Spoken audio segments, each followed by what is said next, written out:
Halo dan selamat datang di penelusuran mendalam kita kali ini.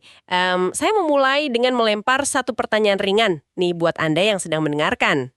Oke, pertanyaan apa tuh? Kalau Anda mendengar kata kampus inklusif, apa sih gambaran pertama yang melintas di kepala Anda? Tebakan saya, pasti kebanyakan orang mikirnya soal bangunan fisik. Betul, apakah Anda langsung membayangkan sebuah gedung yang punya jalur landai buat kursi roda di depan pintunya, atau mungkin elevator yang ada tombol huruf braille-nya?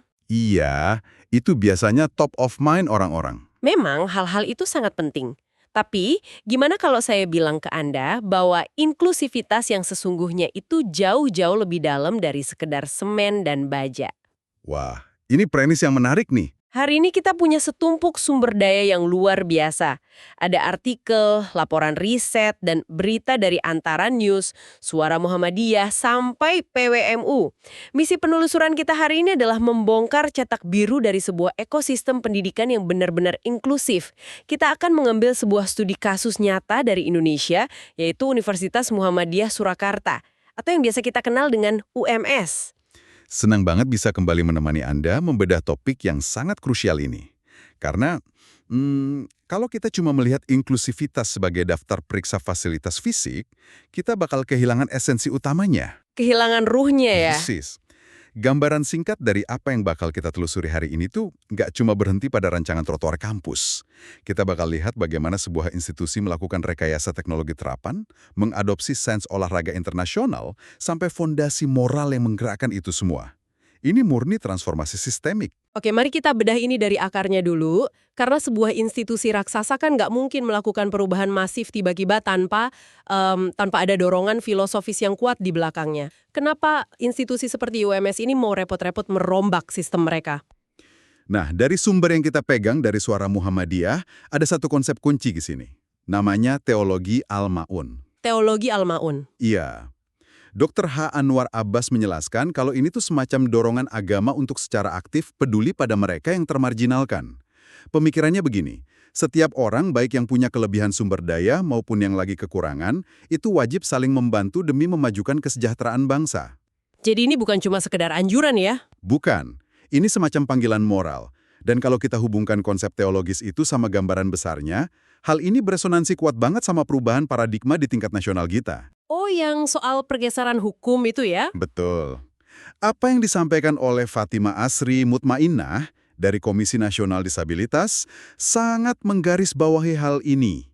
Sejak kita meratifikasi konvensi PBB, CRPD, belasan tahun lalu lewat UU nomor 19 tahun 2011, ada pergeseran kerangka hukum. Dari yang awalnya amal ke arah hak.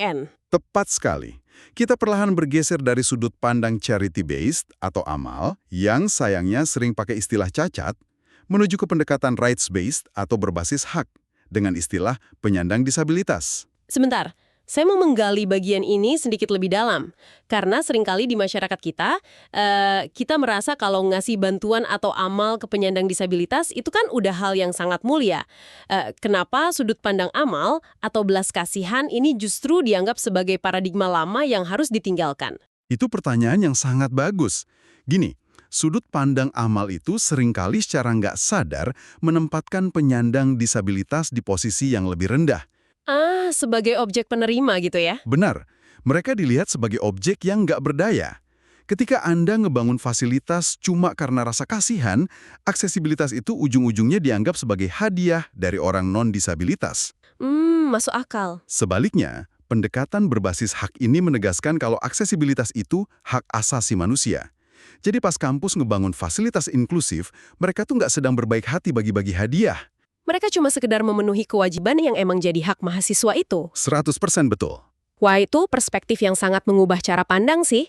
Bikin fasilitas bukan karena kasihan, tapi karena itu hak. Dan pergeseran dari amal ke hak asasi ini sangat terasa di pernyataannya Prof. Dr. Minsih.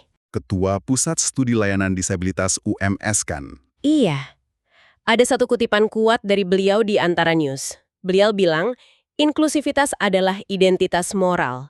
Coba deh Anda resapi kalimat itu. Ini berarti inklusivitas itu bukan sekedar inisiatif musiman, dan sama sekali bukan cara pragmatis buat naikin peringkat kampus di mata lembaga akreditasi. Ini amanah akademik. Tepat. Pas sebuah kampus nerima mahasiswa, mereka pada dasarnya tuh lagi nanda tanganin kontrak nggak tertulis buat ngasih pendidikan yang layak. Kalau mahasiswanya nggak bisa akses kelas karena bangunannya yang ngehalangin, berarti kampusnya yang gagal. Persis. Identitas moral ini yang mastiin komitmennya mengakar dari level rektor sampai ke staf kebersihan. Bukan cuma jadi jargon di brosur pendaftaran. Itu fondasi filosofisnya. Sangat kuat. Tapi ide besar tanpa eksekusi di lapangan kan cuma bakal jadi angan-angan aja. Mari kita beralih ke wujud fisiknya. Dari data yang kita dapat, UMS ini udah punya infrastruktur dasar yang lumayan lengkap. Seperti apa tuh contohnya? Mereka udah punya tangga rem, terus elevator, guiding block buat mahasiswa tunanetra, sampai parkir dan toilet khusus disabilitas di gedung-gedung besar mereka, kayak di edutorium. Fasilitas standar yang sebenarnya krusial ya. Iya, tapi saya berasumsi banyak kampus besar lain yang juga punya fasilitas serupa. Disinilah bagian yang sangat menarik buat saya. Apa sih yang membedakan UMS dari kampus lain? Yang ngebedain itu pendekatannya. Mereka nggak cuma berhenti sebagai pembeli fasilitas inklusif yang ada di pasaran, mereka merekayasanya sendiri. Merekayasa sendiri, maksudnya bikin alatnya gitu? Iya, kampus ini menjalin MOU dengan Komisi Nasional Disabilitas. Dan yang mengeksekusi kerjasama ini bukan bagian pengadaan barang, tapi langsung Fakultas Teknik dan Pusat Riset dan Inovasi Alat Disabilitas mereka. Oh, jadi mereka pakai tridharma perguruan tinggi secara real ya? Risetnya langsung dipakai buat pecahin masalah? Betul sekali. Nah, contoh spesifik dari riset mereka soal ini tuh bener-bener ngebuka mata saya. Rektor UMS, Prof. Dr. Sofyan Anif, ngungkapin satu temuan dari kajian mereka soal kursi roda. Ini soal desain kursi roda standar, kan? Iya, selama ini saya dan mungkin Anda yang lagi dengerin mikirnya ya kursi roda aja, sama semua bentuknya.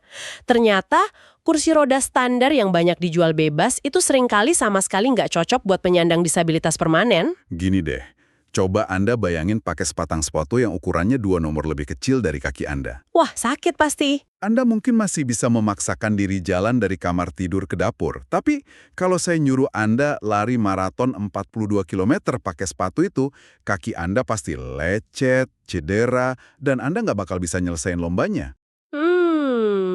Analogi yang pas banget. Analogi sepatu itu sangat mirip dengan ngasih kursi roda rumah sakit standar ke pengguna permanen. Karena kursi roda standar itu biasanya didesain buat orang tanpa disabilitas yang cuma kesulitan jalan sementara ya, kayak orang abis patah tulang. Benar sekali. Kebutuhan ergonomis seorang mahasiswa difabel yang ngabisin waktu belasan jam sehari di atas kursi roda itu sangat berbeda. Kalau lengkungan sandaran yang nggak pas, Itu bisa bikin masalah muskuloskeletal parah ya. betul, bisa bikin luka tekan atau dekubitus dan kelelahan ekstrim. Gimana mungkin seorang mahasiswa bisa fokus memahami materi kalkulus atau filsafat di kelas kalau tubuhnya terus-menerus nahan rasa sakit siswanya? Ini bentuk empati yang diterjemahin langsung ke bahasa sains dan rekayasa. Empati yang diterjemahkan jadi teknologi. Saya suka banget rumusan kalimat Anda barusan. Tapi mari kita lihat skenario ini. Coba Anda bayangin, Anda itu seorang mahasiswa penyandang disabilitas. Anda punya kursi roda hasil rekayasa teknik yang super sempurna, jadi Anda bisa naik ke lantai 3 perpustakaan tanpa rasa sakit. Oke, terus? Tapi begitu sampai di atas, Anda merasa terasing. Anda kesulitan ngikutin kuliah karena nggak ada yang bantu nerjemahin cara komunikasi dosen. Atau Anda merasa tertekan karena harus beradaptasi di lingkungan sosial yang nggak dirancang buat Anda. Infrastruktur fisik sehebat apapun kan nggak ada gunanya kalau secara mental dan akademik Anda merasa sendirian. Itu titik kritis yang sering banget luput dari perhatian banyak institusi.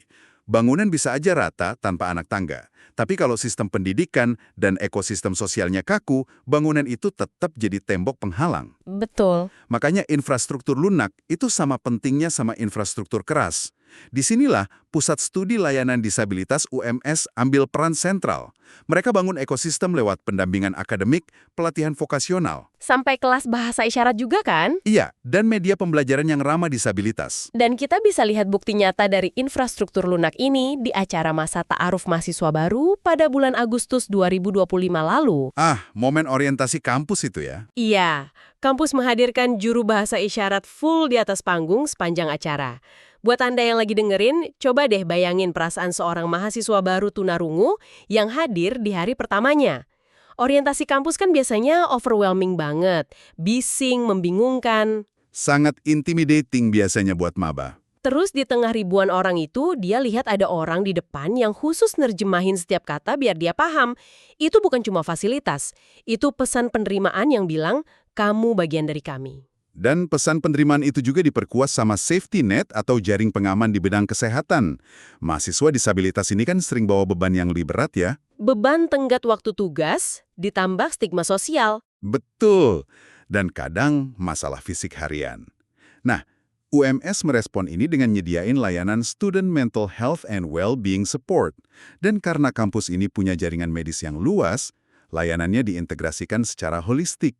Mereka libatin rumah sakit UMS sama Muhammadiyah Medical Center ya? Ya, bahkan sampai rumah sakit gigi dan mulut Swelastri juga masuk ke dalam ekosistem dukungannya. Jadi kesehatan pikiran dan raga mahasiswa benar-benar dipantau penuh. Jadi kita udah bahas pemenuhan hak akademik sama perlindungan kesehatan mental. Sebuah ekosistem yang solid. Tapi ini memunculkan satu rasa penasaran nih buat saya. Apa itu? Gimana dengan eksplorasi tubuh fisik mereka di luar rutinitas rehabilitasi atau ke rumah sakit? Apakah ada ruang buat mahasiswa disabilitas ini untuk rekreasi atau bahkan nyetak prestasi fisik? Soalnya olahraga kan sering dianggap sebagai ranah yang tertutup buat mereka. Nah, apa yang Anda temukan di sumber kita soal ini justru sangat inovatif. Mereka nggak cuma nyediain lapangan terus ngasih bola, tapi mereka ngerancang inovasi sains olahraga lintas negara. Ya.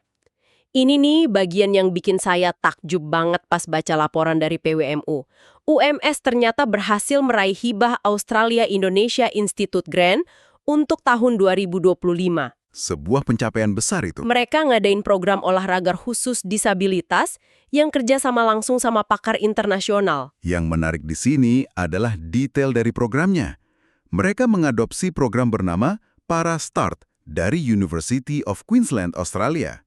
Program ini dibawa langsung sama pengembang utamanya Prof. Sean Michael Tweedy. Wow, langsung dari pengembangnya? Iya. Dan yang perlu digarisbawahi, ini bukan program olahraga buat atlet paralimpiade yang emang udah pro ya. ParaStart ini spesifik menargetkan penyandang disabilitas dengan klasifikasi High Need Support atau kebutuhan dukungan tinggi. Tunggu sebentar, biar saya pastiin saya paham nih. Kalau kita ngomongin olahraga disabilitas yang biasa masuk TV, kita kan sering lihat atlet yang meskipun punya hambatan fisik, tapi mereka itu mandiri dan fisiknya kuat. Yang dimaksud kebutuhan dukungan tinggi ini kelompok yang kayak gimana spesifiknya? Ini adalah kelompok yang paling rentan. Mereka individu dengan hambatan motorik, sensorik, atau kognitif yang sangat kompleks. Yang buat aktivitas sehari-hari aja mereka butuh banget bantuan orang lain. Oh, yang sering dianggap terlalu rapuh buat olahraga ya? Persis. Secara sosial, mereka sering dikasih tahu kalau olahraga intens itu tabu atau bahaya buat mereka. Nah, program ini mendobrak stigma itu. Mereka nggak asal nyuruh mahasiswa lari di lapangan. Ada proses medis yang ketat banget di belakangnya. Ya, mereka kan direhabilitasi kesehatannya dulu. Betul. Kampus berkolaborasi sama Rumah Sakit Rujukan Nasional, yaitu RS Ortopedi Prof. Dr. R. Suharso. Pendekatannya benar-benar medis ke olahraga. Habis kesehatan fisik dan kapasitas motorik mereka dipetakan dan diperbaiki lewat fisioterapi intensif, baru deh tim ahli milihin cabang olahraga yang paling aman. Disesuaikan sama biomekanik mereka ya? Iya, ini meminimalkan risiko cedera secara drastis, sekaligus mengoptimalkan potensi tubuh mereka. Dan asyiknya, kalau pas proses itu ditemuin bakat alami, mereka bakal didorong buat nembus paralimpiade. Itu benar-benar ngubah narasi dari pasien yang rapuh jadi atlet yang berpotensi loh. Dan yang paling penting, program internasional ini nggak cuma di-copy-paste mentah-mentah dari budaya Australia. Diadaptasi ke budaya kita. Betul, disesuaikan dengan konteks sosial budaya Indonesia. Ini jadi ajang kolaborasi lintas keilmuan yang masif. Fakultas Ilmu Kesehatan mantau fisiologisnya. Ahli pendidikan jasmani merancang latihannya. Terus balik lagi ke Fakultas Teknik yang modifikasi alat olahraganya. Wah, ini wujud real dari sport science level tinggi yang dipakai buat nyiptain inklusivitas. Betul banget. Pembahasannya sangat komprehensif, tapi dengan semua obrolan kita soal kebijakan makro, teologi, hibah internasional sampai sains olahraga ini, kadang kita bisa kehilangan sentuhan manusianya. Mari kita bawa semua konsep besar ini balik ke pengalaman personal orang yang ngejalanin sistem itu. Boleh. Siapa nih contohnya? Saya mau cerita ke Anda tentang satu kisah nyata dari data kita tentang seorang pemuda bernama Muhammad Arif Raharjo. Kisah Arif ini memang jadi semacam pembuktian ya. Apakah semua fasilitas tadi beneran ngasih dampak ke kehidupan individu? Coba kita bayangkan suasananya. Ini lagi hari wisuda. Gedung editorium penuh sesak sama ribuan wisudawan, orang tua dan senat akademik. Tiba-tiba, di tengah prosesi yang biasanya kaku dan formal itu, rektor ambil alih perhatian. Prof. Harun Joko Prayitno kan? Iya, beliau bacain satu keputusan khusus, SK Rektor nomor 42 Kap R 2026. Isinya ngasih beasiswa Magister Psikologi 100% penuh buat Muhammad Arif Raharjo, seorang lulusan sarjana difabel yang sangat berprestasi. Gratis total buat S2-nya. Khusus buat mastiin nggak ada hambatan ekonomi buat mahasiswa yang berhak belajar. Itu pernyataan sikap publik yang kuat banget ya. Tapi kalau kita lihat melampaui euforia wisuda itu, yang esensial justru adalah analisis kritis dari Arif sendiri setelah dia nerima beasiswa itu. Oh ya, Arif nggak cuma nerima secara pasif ya. Enggak, karena pengalamannya ada di dalam sistem, dia nawarin satu insight atau wawasan tajam yang mungkin nggak pernah disadari sama pembuat kebijakan yang non-disabilitas. Insight apa tuh spesifiknya? Soalnya kan kita mikirnya dengan semua fasilitas yang udah kita bahas tadi, segalanya udah sempurna. Menurut Arif, tantangan terbesar buat mahasiswa difabel di kampus itu sebenarnya bukan lagi soal hambatan mobilitas fisik.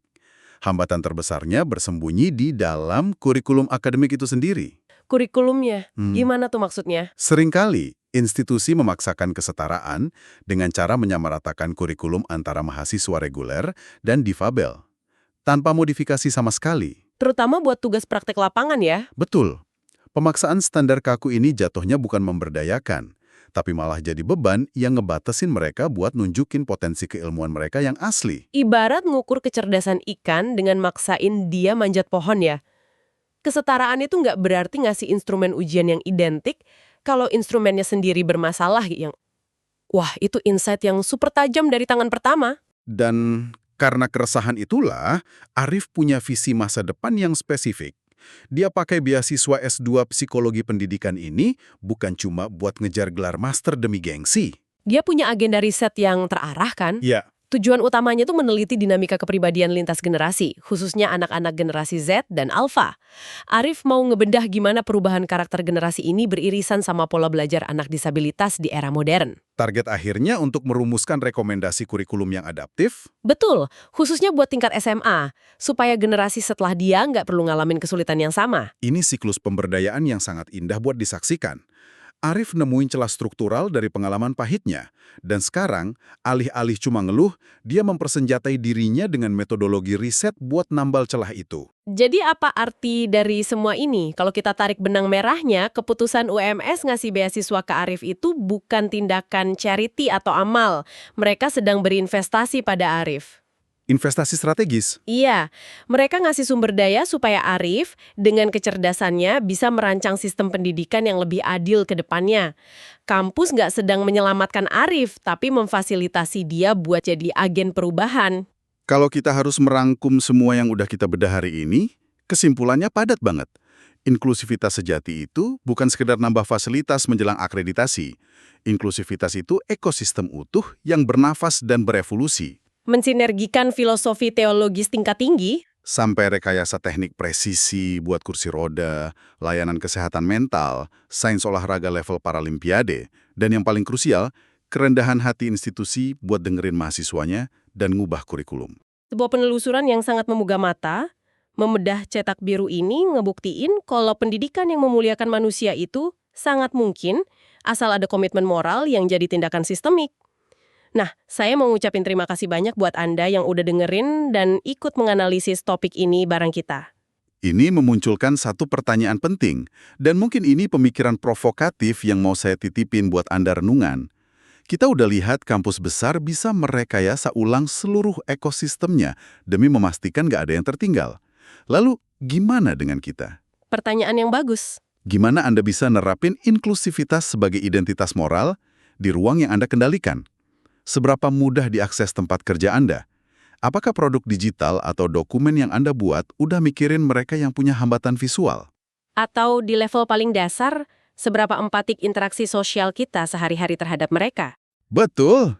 Itu yang harus kita tanyakan pada diri sendiri. Pertanyaan yang sangat tajam buat bahan perenungan kita hari ini. Karena perubahan besar selalu dimulai dari ruang-ruang kecil yang kita ciptakan sendiri.